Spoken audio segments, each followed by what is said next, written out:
ఒక కార్ సుమారు 20,000 కిలోమీటర్లు తిరిగిన తర్వాత ఆ కారు యొక్క పర్ఫార్మెన్స్ తగ్గిపోతుంది. బండికి పికప్ తగ్గిపోవడం, మైలేజ్ తగ్గిపోవడం, ఇంజన్ త్వరగా హీట్ అవ్వడం, ఇంజన్ మిస్ఫైర్ అవ్వడం జరుగుతూ ఉంటుంది. దీనికి కారణం ఇంజిన్లో పేరుకుపోయిన కార్బన్స్. ఈ కార్బన్స్ అనేవి సాధారణంగా పెట్రోల్తో నడిచే ఇంజన్ అయినా, డీజిల్తో నడిచే ఇంజన్ అయినా ఇందులో కేవలం 70% ఫ్యూయల్ మాత్రమే ఇంజిన్లో బర్న్ అయ్యి మిగతా వేస్టేజ్ అవుతుంది.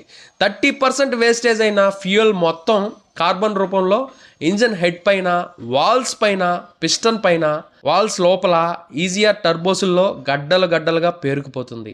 ఇలా కార్బన్ ఇంజన్లో ఎక్కడ పడితే అక్కడ పేరుకుపోవడం వల్ల ఇంజన్ లైఫ్ అనేది పడిపోయి పొల్యూషన్కి దారితీసి ఇంజన్ సామర్థ్యం అనేది తగ్గిపోవడం, ఇంజన్ మైలేజ్ అనేది తగ్గిపోవడం, పికప్ తగ్గిపోవడం అనేది జరుగుతూ ఉంటుంది. ఇలాంటి ప్రాబ్లంతో మనం ఒక సాధారణ మెకానిక్ దగ్గరికి వెళ్తే అతను ఇంజన్ పూర్తిగా విప్పి కార్బన్ పేరుకుపోయిన పార్ట్స్ను కెమికల్తో క్లీన్ చేసి